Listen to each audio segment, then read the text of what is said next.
같이 주님의 말씀을 상고하는 우리 여러 형제 자매 여러분 안녕하셨습니까? 아름다운 안식일이죠.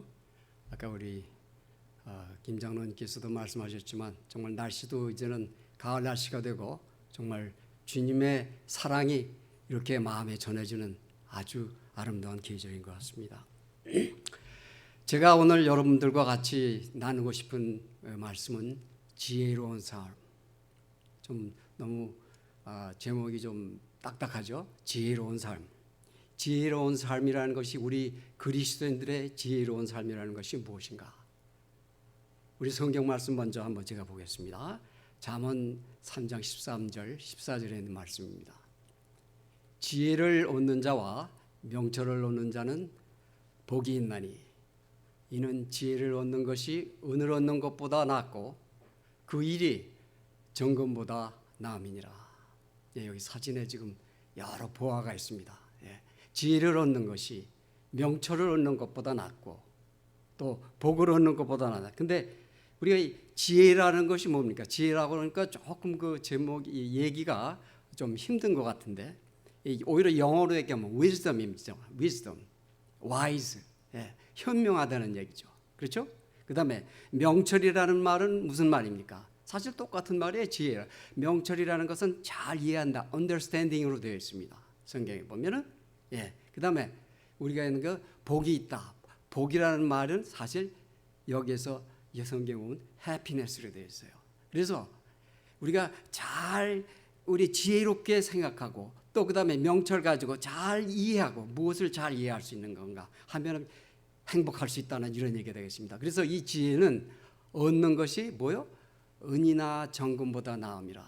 그 당시 은과 정금과 진주 이러한 것들이 가장 아마 지금 그 당시에는 뭐 백금이나 뭐 다이아몬드나 그런 게 없어서 그렇게 얘기 못했는지도 모르겠습니다.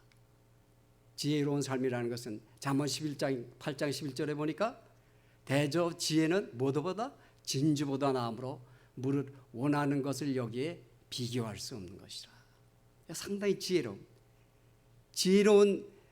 삶이라는 것은 우선 제일 먼저 우리가 생각할 수 있는 것은 하나님을 경외하는 삶입니다.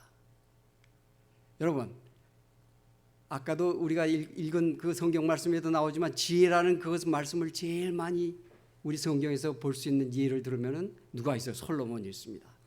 잠언 9장 10절 이것을 말씀을 한번 보겠습니다. 여호와를 경외하는 것이 지혜의 근본이요 거룩하신 자를 아는 것이 명철이니라. 여호와를 경외하는 것. 여호와를 경외하는 건 뭐예요? 하나님을 경외하는 것이에요. 그렇죠? 지혜의 근본이다. 아까도 얘기했지만 지혜의 현명한 거다 이거예요. 현명의 시작이다.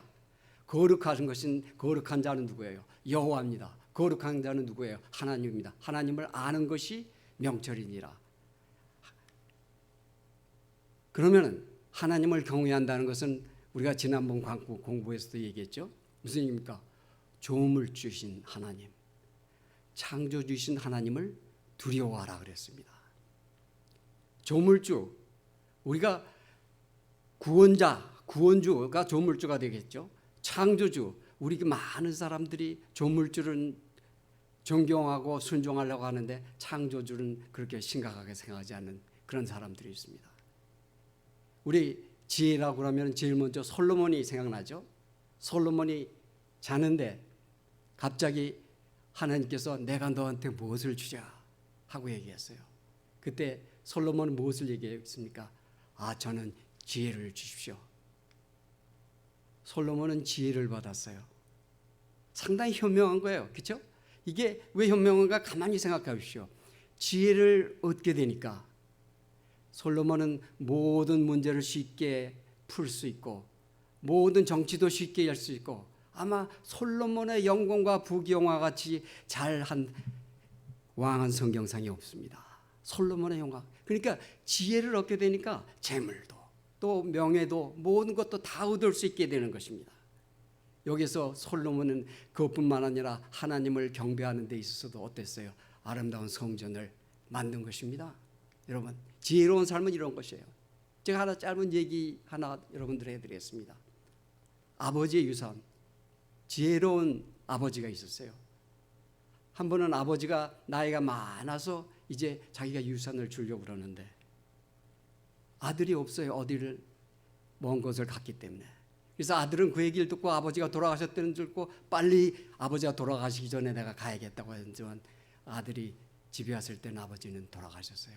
그 집에는 많은 종들이 있었습니다. 그 중에서 특별히 종, 현재 얘기하면 집사장 같은 사람이 있어요. 집사가 있었어요. 그 종은 아버지의 유산을 받는 데 있어서 그 사람들에게 일일이 쓴 것을 다 봤어요. 근데 아들이 와서 그 여기 윌이죠. 그 유산에 대한 것을 상속한 것을 보니까 어떻게 써 있는가 하면 나의 모든 재산은 누구에게 준다? 여기 종에게 준다고 그렇게 써 있어요. 이 아들은 너무 놀랐습니다.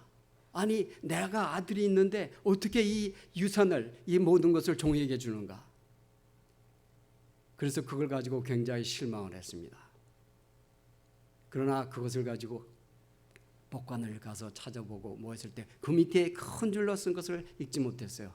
그러나 이 종은 항상 죽을 때까지 내 아들을 섬겨야 된다 이렇게 써 있었습니다. 예, 그 당시에 2차 대전 전후에 있을 때 그 이전에 살기 때문에 종들이 살다가 싫으면 주인도 막 죽이고 막 불순종하고 그랬을 때였어요. 아버지는 그러기 때문에 그 종이 아들을 죽이거나 또 나쁘게 하거나 그것을 하지 않도록 현명한 방법을 써서 그 모든 재산을 종에게 줬고 그 아들이 그 종을 컨트롤할 수 있도록 평생 동안, 결국 쉽게 말하면 무슨 얘기예요? 모든 재산을 아들에게 준 것입니다. 이게 바로 현명한 일이 아니겠습니까? 우리 지혜로운 삶에서 탕자를 제가 여기 놔놨습니다. 탕자가 왜 현명한 것 같아요? 아버지에게 돌아갈 수 있는 마음을 가졌기 때문에 현명한 거예요. 아버지가 그 모든 것을 뿌리치고 나가서 지 마음대로 좌행좌지한 그 탕자를 보았을 때 슬프고 아팠지만은 사랑으로 탕자를 다시 받아들인 지혜로움이 있었습니다. 탕자는 아버지께 돌아가면 자기가 용서를 받을 때는 지혜를 찾을 수 있어요. 그러나 탕자의 형은 어땠습니까?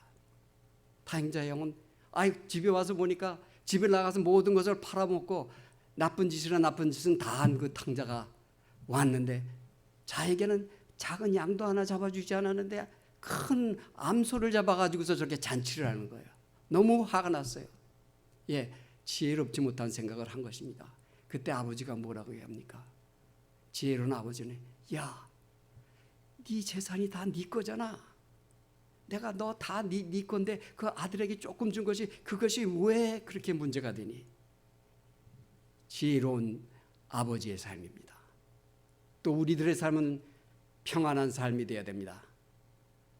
마음에 쉼이 있는 평안함이 있어야 됩니다. 우리에게서는 항상 모든 것들이 이 주위의 우리 환경이 나 자신을 건드리지 못하도록 평안한 삶을 살아야 된다는 것입니다. 시편 119편 165절에 보면은 주의 법을 사랑하는 자는 큰 평안이 있으니 저에게 장애물이 없으리라. 예, 주의 법을, 하나님의 마음을 사랑하는 자, 하나님을 경외할 수 있는 자, 여기는 큰 뭐가 있어요? 평안이 있다고 그랬어요. 뭐가 큰 편안이 있다는 게 아니라 큰 평안이 있다고 그랬습니다. 그럴 때는 장애물이 없으리라. 예, 여기는 장애물이 없습니다. 하나님을 숭배하는 자에게서는. 우리 평안한 삶을 사는 사울의 삶을 한번 봅시다. 사울은 정말 편안한 사람이었어요. 아주 학식도 많은 사람이었어요. 그러나 그는 다메섹에서 예수님을 만난 다음부터 그의 삶은 더욱 마음이 평안해졌습니다. 육체적으로 편안은 없어졌는지 몰라요. 그는 그 왼쪽에 있는 그림과 같이 스데반을 죽이는 데 참가하고 나쁜 핍박과 나쁜 짓은 다 한 사람입니다.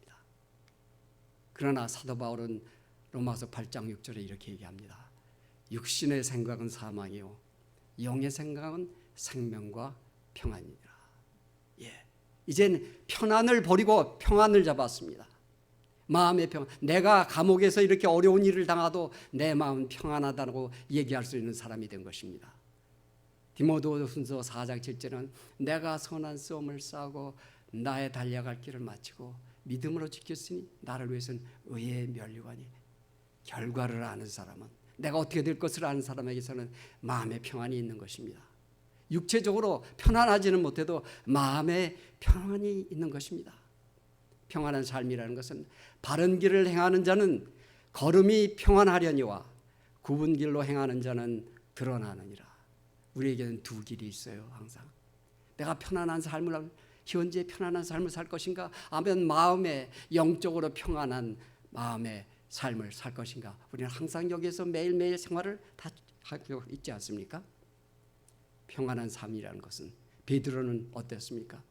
베드로는 물고기를 잡아서 하루하루 생활하는 그대로의 육체적인 편안은 있었습니다.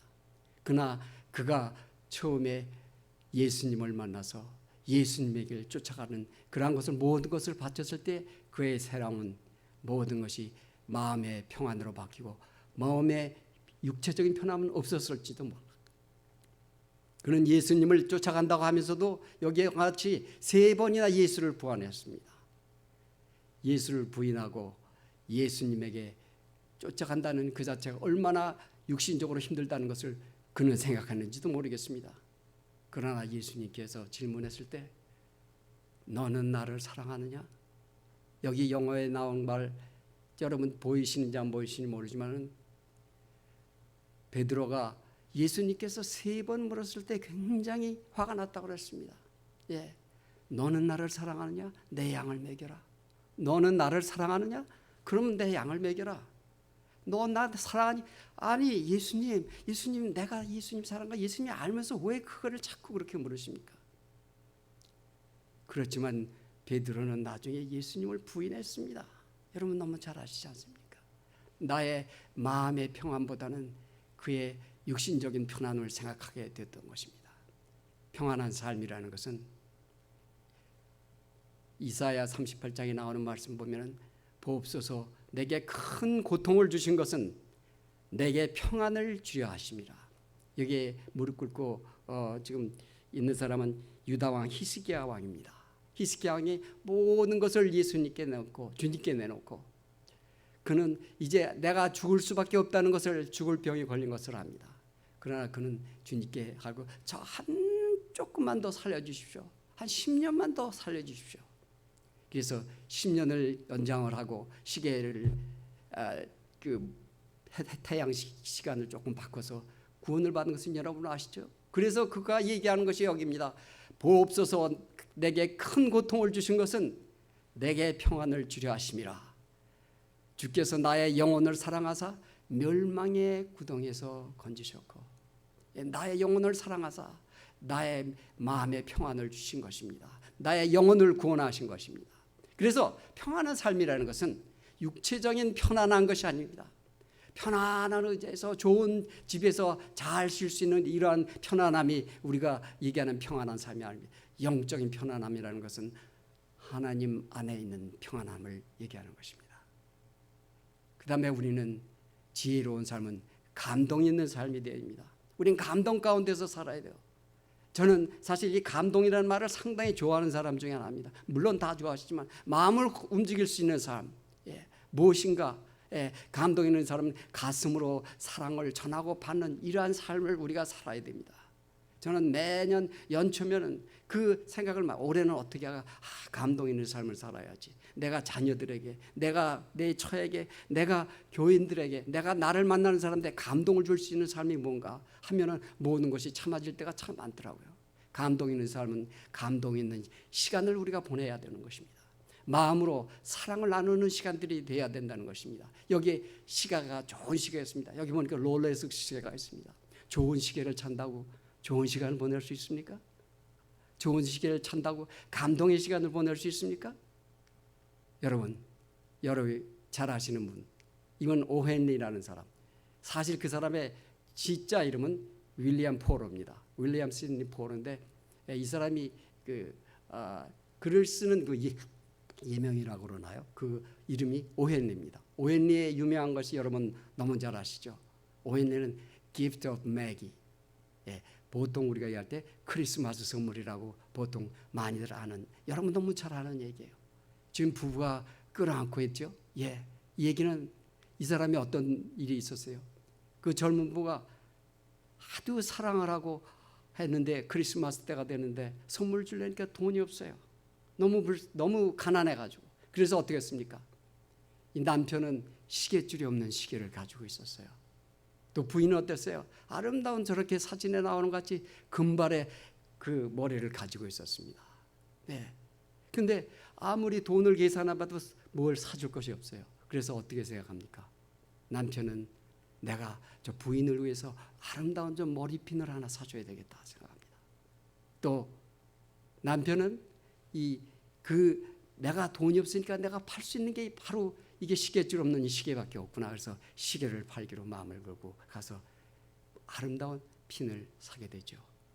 그 다음에 또 부인은 어떡합니까? 내가 돈이 없으니까 내가 뭐를 팔아요? 내가 이렇게 아끼는 이 머리지만은 이 머리를 잘라서 이 머리를 해서 남편이 꼭 가졌으면 좋을 저 시계줄을 내가 사야겠다고 해서 그 시계줄을 사는 겁니다.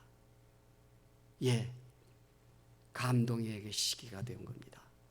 감동의 시간이 됩니다. 이것이 시계줄이 없는 머리, 시계줄 없는 시계, 이 머리핀을 샀고 금발의 머리에 긴 머리에 시계줄을 사왔습니다. 그것을 가지고 선물을 가지고 크리스마스 이브가 됐습니다. 같이 만났습니다. 서로 선물을 내보니까 이게 웬 겁니까? 쓸데없는 머리핀이 되고 쓸데없는 시계줄이 되었습니다. 그러나 여기는 뭐가 있습니까? 감동이 있습니다. 여러분. 왜 그래요? 사랑이 있으니까. 마음을 움직이는 사랑이 있으니까 감동입니다. 여러분, 감동을 줄 수 있는 삶이라는 것은 몸과 마음을 움직일 수 있는 이러한 삶인 것입니다. 몸과 마음을 따뜻하게 해줄 수 있는 이러한 삶이 감동의 시간이라는 것입니다. 감동을 주는 옷, 여기에 밍크 코트가 있네요. 예, 좋은 털옷이 있네요. 몸과 마음을 따뜻하게 해줄 수 있는 옷인가요? 예, 저게 아마 몸은 따뜻하게 해줄 수 있는 옷인지도 모르겠어요. 그러나 우리에게 감동을 주시는 옷은, 몸과 마음을 따뜻하게 해줄 수 있는 옷은 불쌍한 사람들에게 전하는 온정의 옷들이라는 것입니다. 여기에는 사랑이 깃들어 있는 거예요. 여기에는 감동이 있습니다. 예, 감동을 주는 것이, 몸과 마음을 따뜻하게 해줄 수 있는 것이 아주 멋진 집안에 있는 따뜻한 온기가 그렇게 해줄 수 있겠습니까? 그러나 몸과 마음을 따뜻해 줄 수 있는 온기는 사랑과 온정으로서 가볍게 감싸주는 배우자의 가슴입니다. 저는 사실 이 설교를 준비하면서 저 그림을 뽑아내면서 저와 제 아내를 생각했습니다. 마음속에 사랑하는 모든 것을 감동을 줄 수 있는 것은, 나의 마음을 줄 수 있는 것은, 나의 온기를 줄 수 있는 것은 감동을 줄 수 있는 삶이라는 것입니다. 감동해 줄 수 있는 사람은 굶주림을 없애줄 수 있는 감동의 좋은 음식, 예, 우리 마음의 굶주림을, 그러나 감동이 있는 음식은 맛있게 잘 차려진 진수성찬일까요? 예, 저기도 감동이 있을 수 있겠죠. 그러나 감동이 있는 것은 엄마가 사랑으로서 정성껏 만들어준 이 런치박스에 우리의 감동이 있는 것입니다. 또 감동이 있는 음식은 뒷산에서 뜯은 그 산나물을 팔아서 그 없는 돈을 갖다가 모아서 사랑으로서 정성껏 만들어준 어머님의 도시락. 우리 저 도시락 생각나죠? 예, 우리가 학교 다닐 때 먹었던 저 도시락입니다. 저 도시락을 보고서는 제가 옛날에 생각을 참 많이 했습니다. 여러분, 저렇게 시장에서 나물을 파시던 우리 어머님들 많이 계셨습니다. 그 사랑으로 만들어진 그 도시락에는 그 음식의 맛보다도 더 있는 사랑의 맛이 우리를 감동을 준다는 것입니다. 또한 감동이 있는 음식은 굶주리고 허덕이는 사람에게, 불쌍한 사람들에게 나눠주는 사랑의 음식인 것입니다. 우리 교회에서도 몇 년 동안 과거에는 저런 일을 많이 했었죠. 예, 저들에게 무슨 음식을 주든지 저들은 배고픔을 달래고 마음을 거기에 쏟고 그것을 기다리는 그들에게 갖다 줄 때는 이것이 감동 있는 음식이 된다는 것입니다. 우리 이런 감동이라는 것은 가장 아름답고 소중한 것은 이렇게 보이거나 만져질 수 있는 것이 아닙니다. 다음 가슴으로만 느껴질 수 있는 것입니다. 여러분 생활을 하나하나 하실 때 감동 있는 삶을 우리 한번 좀 살아봅시다. 내 부인에게, 내 자녀들에게, 내 친구들에게, 우리 교회에게 내가 어떻게 감동을 줄 수 있는가를 생각하게 되면 가장 감동을 줄 수 있는 마음을 갖게 되면 내가 감동을 받습니다. 여러분, 저도 이 설교를 준비하면서 보잘것없는 설교지만 어떻게 하면 교인들에게 감동을 줄 수 있는 설교가, 훌륭한 성경 말씀을 나누는 것보다 감동을 줄 수 있는 설교를 할 수 있는 것이 무엇인가를 위해서 많이 기도했습니다. 감동, 여러분 감동 있는 삶을 삽시다. 지혜로운 삶이라는 것은 어떤 삶이 지혜로운 삶입니까? 보람이 있는 삶을 살아야 됩니다. 무엇을 해도 우리가 보람이 있어야 됩니다. 이것이 좋든 나쁜, 이것이 힘들든 나든 보람 있는 것은 우리는 모든 것을 헌신할 수 있고 희생할 수 있는 것입니다. 잠언 20장 15절에 세상에 금도 있고 진주도 많거니와 지혜로운 입술이 더욱 귀한 보배니라. 우리 처음에 나온 말씀하고 비슷하죠. 금도 있고 진주도 있고 좋은 것들이 많지만은 지혜로운 입술이 더욱 보배니라, 이렇게 얘기합니다. 지혜로운 입술이라는 것은 뭡니까? 어저께 저녁에 목사님께서 말씀하신 거죠. 지혜로운 혀가 지혜로운 말을 하겠습니까? 지혜로운 말, 지혜로운 입술이라는 것은 지혜로운 말이라는 것이고, 남을 격려하는 말, 남을 위로하는 말, 남을 사랑하는 말. 우리 잠언에 나오는 이 말은 금쟁반의 사과와 똑같은 이러한 것이 귀한 보배가 되고, 이것이 지혜로운 입술인 것입니다. 세상에 금도 있고 진주도 많거니와 지혜로운 입술이 더욱 귀한 보배니라. 수차 우리 잠언에 이런 말씀이 많이 나옵니다. 여기에 지금 금도 있고 금반지가 있네요. 백금반지가 있네요. 거기에 흑진주, 백진주 다 있네요. 그러나 그것보다는 것은 지혜로운 입술, 남을 헐뜯시키고 비평하는 것이 아니라 남에게 격려해주고 남을 사랑해주는 입술을 얘기하는 것입니다. 남을 사랑해주고 격려해주고 칭찬해주는 말, 이것이 지혜로운 입술이라는 것입니다. 여기 한 예를 제가 들게요. 그 독일의 어떤 그 군인이 전장에서 죽고서 부인에게 남은 작은 목걸이를 보냈습니다. 부인은 그 목걸이를 받고 서러워하면서 딸과 둘이 있는 것을 팔아서 계속 연명을 해갔습니다. 부인은 과거 일도 못하고 그러다가 이제 열심히 나가서 막노동을 시작해서 일을 하기 시작했습니다. 그런데 얼마 있다가 부인이 큰 중병을 앓게 됐습니다. 그랬을 때 16밖에 안 되는 이 딸이 어떻게 해서 이것을 현명하나 하고 걱정했을 때, 어머님은 이 여기 손에 나오는 이 십자가의 금 목걸이를 그에게 주면서 이것을 좀 가서 팔아서 당장 오늘 저녁거리라도 좀 가서 만들어 가져라 해서 그 목걸이를 가지고 이는 어디로 갑니까? 금은방을 찾아갑니다. 금은방에 가서 주인에게 이것을 주니까 주인은 이 목걸이를 한참 쳐다보고 있습니다. 그러더니 너희가 어떤 어려움이 있니? 예, 저는 아버지도 안 계시고 저희 어머니는 노동을 해서 저희들 생활을 하셨는데 이제 아무것도 오늘 저녁 거리가 없습니다. 그래서 저는 어머님이 주신 이 아버지가 주신 목걸이를 가지고 왔는데 이것을 좀 팔아서 오늘 생활하라고 합니다. 그래. 금은방에 있는 그분은 그것을 열심히 들여다보더니 아무 말 없이 일어나더니 지금은 금 팔 때가 아니야. 지금 금 시세가 너무 안 좋아. 그러니까 이거 가만히 가지고 있어. 그 대신 내가 여기 돈을 줄 테니까 이것을 가서 오늘 저녁거리를 하고 내일부터 너 나와서 우리 이 가게에서 날 좀 도와주려마.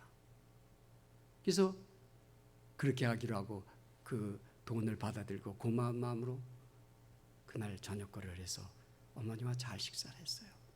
그 다음에 내일부터 내가 당장 이제 돈이 또 없으니까 또 거기에 와서 일을 하라고 하니까 그 소녀는 그 집에 와서 일을 하기 시작하게 되었습니다.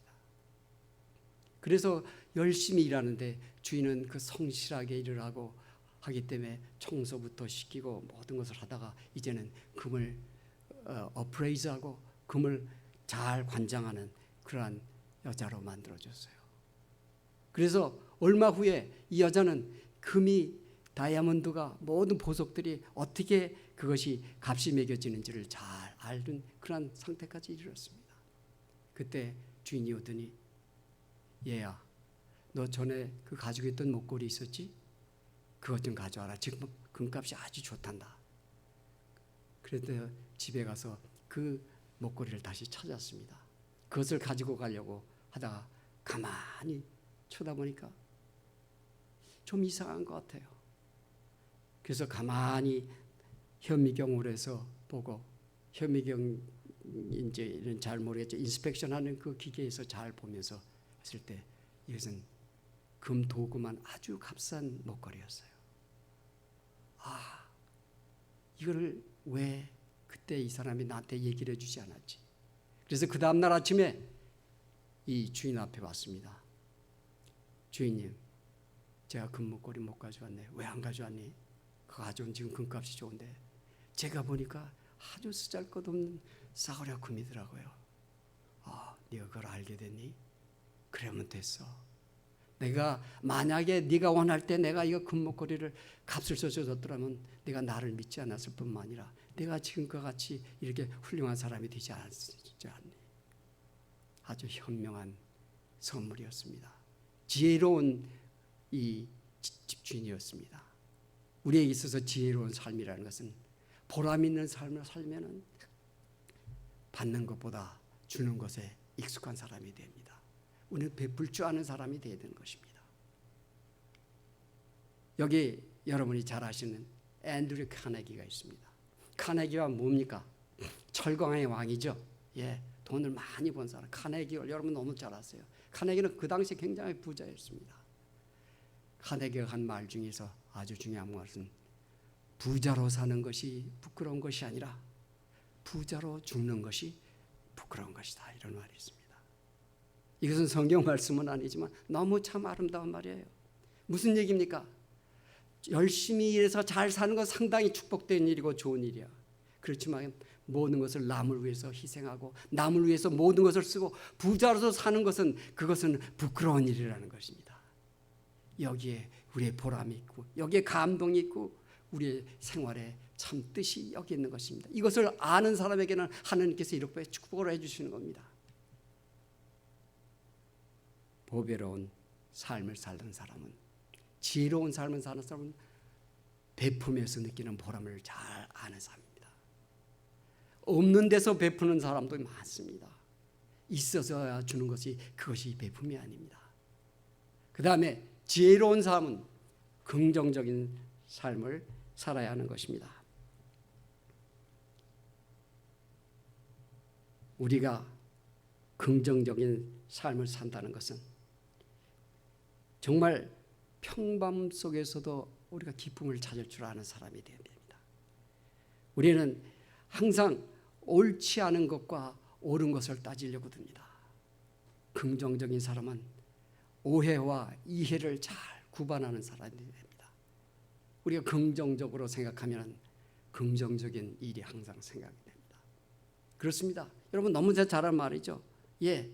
우리는 평범 속에서 우리가 입과 눈과 코가 귀가 있어도 그것을 감사할 줄 모르지만은 눈이 없고 듣지 못하고 보지 못하는 사람들에게서는 이것처럼 필요한 것이 없습니다. 불구자에게는 우리에게 입과 눈과 코가 귀가 있다는 것이 얼마나 귀중한 것을 그 사람들은 압니다. 우리가 육신적으로 또한 영적으로 헬렌 켈러는 뭐라고 그랬어요? 그때 제가 한번 말씀드렸지만 우리가 귀와 보고 듣고 느낄 수 있는 것이 없다면 우리의 비전은 없다고 그랬습니다. 그는 눈이 보이지 않는 여자였지만 모든 것을 보고 느낄 수 있는 것에 대해서 감사를 할 수 있었습니다. 긍정적인 삶을 항상 살았습니다. 우리가 아파봐야, 우리가 그래서 없어봐야 모든 것을 우리가 생각할 수 있습니다. 제가 어저께도 그랬나요? 이 코비드-19 때문에 우리가 얼마나 어려움을 당하는 사람 얘기를 많이 듣는지 모릅니다. 또 여러분 제 사랑하는 친구 하나가 지금 나파에 있는데 그 집 주변이 다 탔더라고요. 고집만 빼놓고 탔어요. 여러분 잘 아시는 것 같이 LM7 그 문 앞에 한 20 feet인가 30 feet 거기까지 불이 왔었대요. 근데 앨럼 세 분은 안전하게 됐어요. 아, 감사한 일입니다. 여러분, 예. 지금 그 제 친구는 아직도 그 집에 들어가서 살지 못해요. 왜? 전기불이 없어요. 전기불이 없어서 지금 들어갈 수가 없대요. 그 몇 집만 남고 그 병은 다 타는 거예요. 여러분, 우리에게 불이 난 것 보니까 맑은 공기가 얼마나 여러분 필요한 것이라는 것인지, 우리에게 얼마나 감사한 것이라는 것이 여러분 생각되지 않습니까? 모든 것을 우리 긍정적으로 생각합니다. 우리 평범한 가운데, 평범한 생활 가운데서 기쁨을 찾는 것은 우리가 모든 것을 긍정적으로 생각하고 모든 것을 감사하는 생애를 살아야 한다는 것입니다. 예, 우리가 없어봐야 그런 것을 알 수 있어요.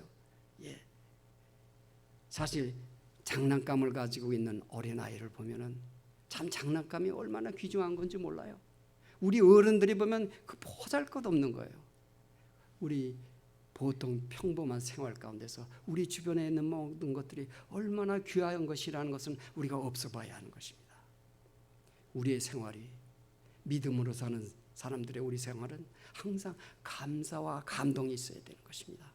우리의 감동이 없는 생활은, 우리에게 거기서 보람이 있는 생활, 긍정적인 생각을 하고 살지 않게 되면 우리에게 모든 것은 전부 부정적으로 보일 수밖에 없습니다.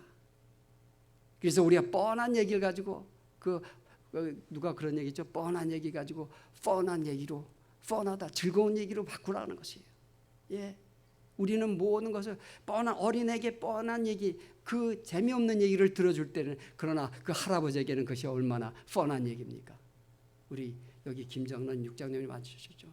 내 새 그 손주들 보니까 뻔한 일 하는 것도 그렇게 귀엽죠? 뻔한 일로 생각이 되시죠?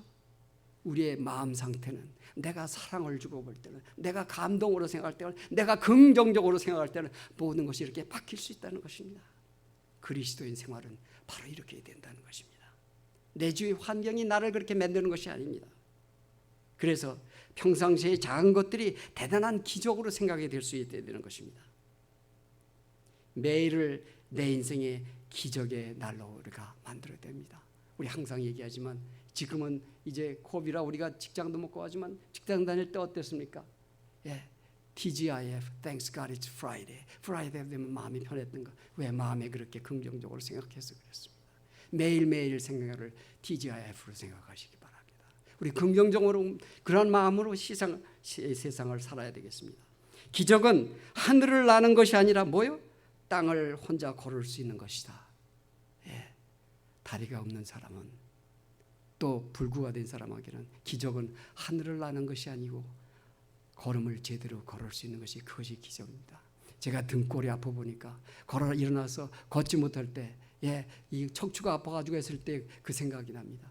기적은 하늘을 나는 것이 아니라 평상시에 제대로 걷고 보고 듣고 이렇게 말씀을 잘 읽을 수 있을 때, 잘 들을 수 있을 때, 하나님께 경배할 수 있을 때 할 수 있는 것이 긍정적인 삶이라는 것입니다. 두려움과 괴로움 속에서도 감사할 수 있는 지혜를 우리에게 줄 수 있는 겁니다. 또 여기에 여러분들은 너무 잘 아시는 얘기, 또 아까 그 얘기는 그 오헨리의 마지막 새, 입새, 이게 얼마나 긍정적인 얘기입니까? 예, 그 처녀가 아파가지고 들어넣어서 이제는 더 이상 그 뉴모니아가 걸려서, 이 폐병이 걸려서 더 이상 살 수 없는 입장이 됐죠. 그럴 때 그는 창문에 있는 창문 옆으로 침대를 옮겨달라 해서 바깥을 내다보면서 바람 부는, 가을에 바람 부는 저 낙엽을 보고 있습니다. 예, 저 낙엽이 이제 다 떨어지게 되면은 내가 아마 죽을 거야.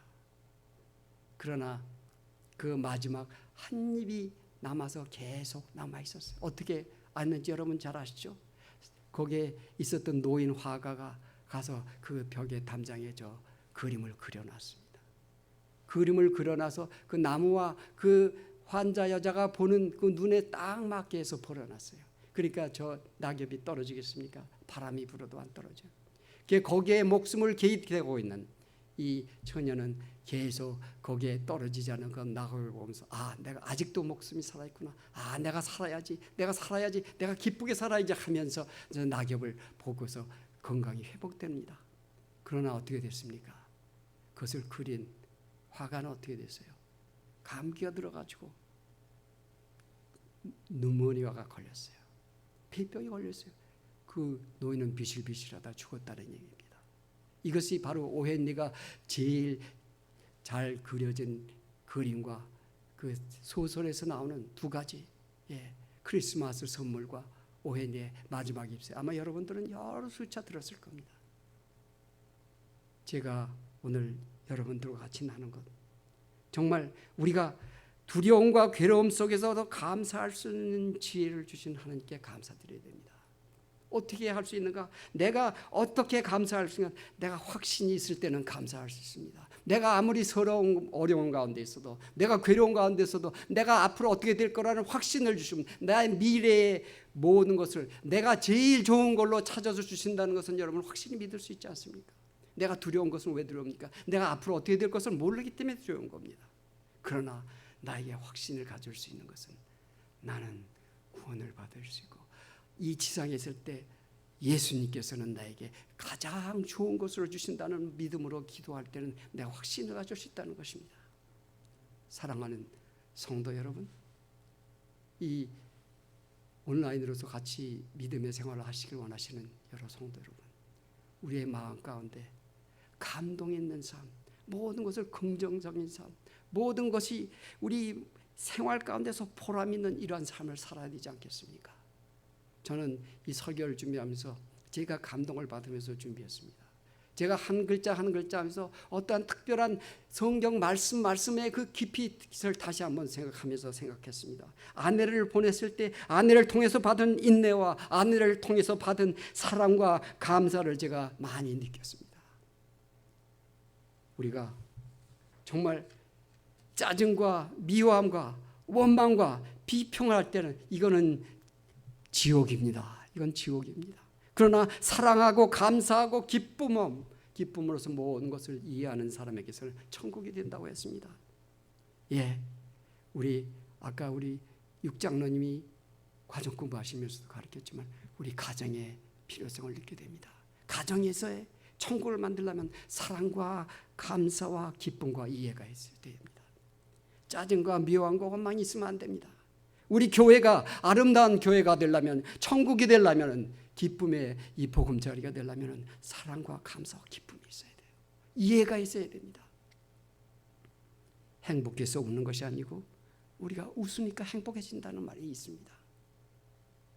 우리가 내가 좀 더 젊었으면 좋을 텐데, 내가 좀 더 경제적으로 여유가 있었으면 좋을 텐데, 내가 조금 더 시간만 있으면 좋을 텐데, 우리 이제 좋을 텐데 하지 맙시다.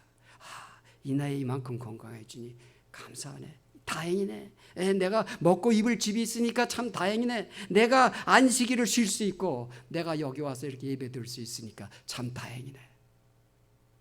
이것이 우리가 가져야 할 태도라는 것입니다. 내가 사랑하는 자녀는 내가 보면 참 똑똑해 보입니다. 그렇지만 내가 미워하는 사람을 보면 똑똑한 것이 잘난 체하는 것 같이 보이죠. 또 내 사랑하는 자녀는 착하고 항상 올바른 것 같이 보이는데 착한 것이 다른 사람에게서 어리숙해 보인다고 그랬어요. 또 내 자녀가 얌전하다고 생각했는데 다른 사람을 보니까 얌전한 게 아니라 소극적으로 보여요. 다른 사람은.